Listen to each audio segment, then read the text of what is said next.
घास में गुड़िया की कहानी। आइए दोस्तों देखते हैं। एक राजा था, उसके 12 बेटे थे।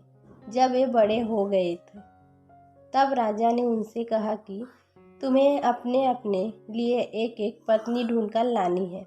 लेकिन वह पत्नी एक ही दिन में सूत काट कर कपड़ा बुने, फिर उससे एक कमीज सिल कर दिखाए, तभी मैं उसे बहू के रूप में स्वीकार करूँगा।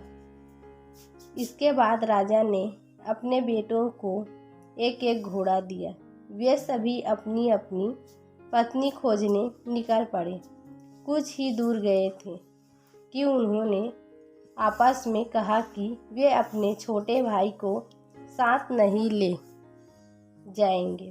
11 भाई अपने छोटे भाई को अकेला छोड़कर चले गए। वह रास्ते में सोचने लगा कि वह आगे जाए या लौट जाए। उसका चेहरा उतर गया और रोने लगा। रोते रोते अचानक चौंक गया। उसके सामने की घास हिली और कोई सफ़ेद चीज़ उसकी ओर आने लगी। जब वह चीज़ राजकुमार के पास आई तो उसे एक नन्ही सी लड़की दिखाई दी। उसने कहा, मैं छोटी सी गुड़िया हूँ, यह घास पर ही रहती हूँ। तुम यहाँ क्यों आए हो? राजकुमार ने अपने बड़े भाइयों के बारे में बताया। उसने अपने पिता की शर्त के बारे में भी बताया। फिर उसने गुड़िया से पूछा, क्या तुम एक दिन में सूट काट कर कपड़ा बुनकर एक कमीज सिल सकती हो? अगर यह कर दोगी तो मैं तुमसे शादी कर लूँगा।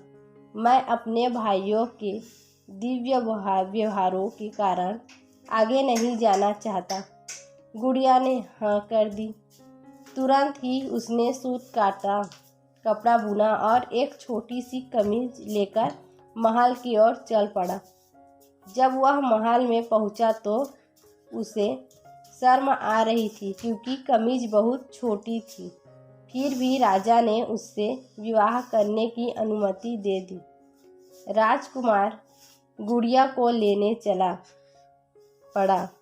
जब वह घास पर बैठी गुड़िया के पास पहुंचा तो उसने गुड़िया से घोड़े पर बैठने को कहा। गुड़िया ने कहा, मैं तो अपने 2 चूहों के पीछे चांदी की चमचा बांधकर उसमें बैठकर जाऊंगा। राजा ने उसका कहना मान लिया। राजकुमार घोड़े पर सवार हो गया। गुड़िया चूहों के पीछे बंधी चांदी की चमचम पर सवार हो गई। राजकुमार सड़क के एक ओर चलने लगा क्योंकि उसे डर था कि कहीं उसके घोड़े का पांव गुड़िया के ऊपर न पड़ जाए। गुड़िया सड़क के जिस ओर चल रही थी उस ओर एक नदी बह रही थी। अचानक गुड़िया नदी में गिर गई, लेकिन जब वह नदी के अंदर से ऊपर आई तो राजकुमार ने समान बड़ी हो गई थी। राजकुमार बहुत प्रसन्न हुआ।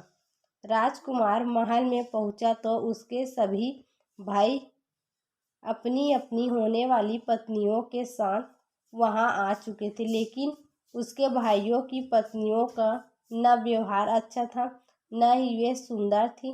जब उन्होंने अपने भाइयों की सुंदर पत्नी को देखा तो वे सभी जल भून गए।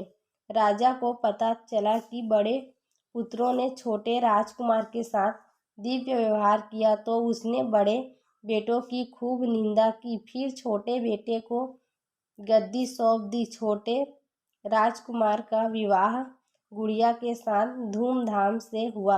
अब छोटा राजकुमार राजा था और गुड़िया रानी, दोनों सुख से रहने लगे।